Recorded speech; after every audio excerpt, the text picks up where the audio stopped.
দর্শক দেখতে পাচ্ছেন আবারও কিন্তু পুলিশ ছুটছে শিক্ষার্থীদের উদ্দেশ্যের দিকে এবং আমরা যতটুকু জানতে পেরেছি এই শিক্ষার্থীরা সম্ভবত একটি গাড়ি আটকিয়েছে, যেটি পুলিশের গাড়ি, যার কারণে কিন্তু ছুটে চলছে পুলিশরা এবং শিক্ষার্থীদের দিকে। দর্শক দেখতে পাচ্ছেন এই শাহবাগ এলাকায়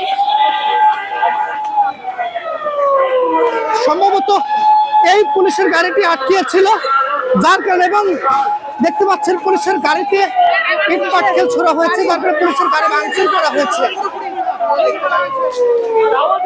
এই গাড়িটির উপরেই 47তম বিসিএস এর যারা শিক্ষার্থীরা ছিল তারা আক্রমণ করেছে এবং যার কারণে কিন্তু পুলিশ আবারও ছুটে এসেছে শিক্ষার্থীদের দিকে।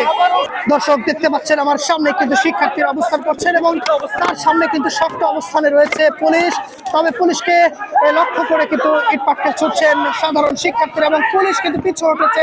এখন ঠিক একটু আগে আমরা দেখেছি পুলিশের গাড়ি যখন ভাঙচুর করা হচ্ছিল, ঠিক সেই সময় কিন্তু পুলিশ ব্যারিকেড ভেঙে, পুলিশ কিন্তু নিজেরাই কিন্তু ব্যারিকেড উঠিয়ে নিয়ে কিন্তু এই শিক্ষার্থীদের দিকে কিন্তু সাউন্ড গ্রেনেড নিক্ষেপ করেছে। ঠিক সেই সময় কিন্তু পুলিশ যখন তাদেরকে ধাওয়া দেয় তখন কিন্তু শিক্ষার্থীরা কিন্তু এদিকে ছুটে আসেন এবং শিক্ষার্থীরা কিন্তু ঢাকা বিশ্ববিদ্যালয়ের যে কেন্দ্রীয় মসজিদ সেই মসজিদের এবং এইদিকে কিন্তু ছুটে আসেন।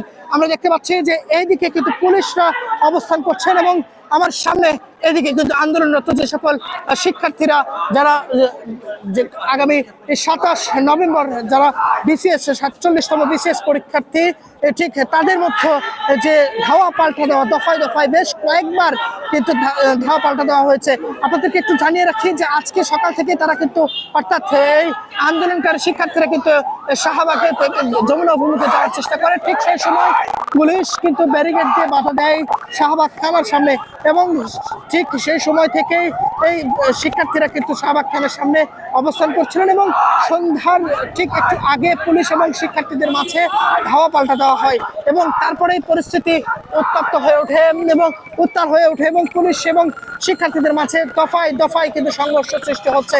পুলিশ পরিস্থিতি নিয়ন্ত্রণ করার জন্য সাউন্ড গ্রেনেড নিক্ষেপ করছেন এবং জল কামানও নিক্ষেপ করেছেন এবং এদিক থেকে সাধারণ শিক্ষার্থীরা যারা তারা তাদের আন্দোলনকে এবং তাদের দাবি আদায়ের লক্ষ্যে কিন্তু তারা এখন পর্যন্ত প্রস্তুত রয়েছেন এবং দফায় দফায় তারা কিন্তু এই পুলিশের দিকে কিন্তু ছুটে যাচ্ছেন এবং পুলিশরা কিন্তু আবারও তাদেরকে উদ্দেশ্য করে তারা কিন্তু ছুটে আসছেন।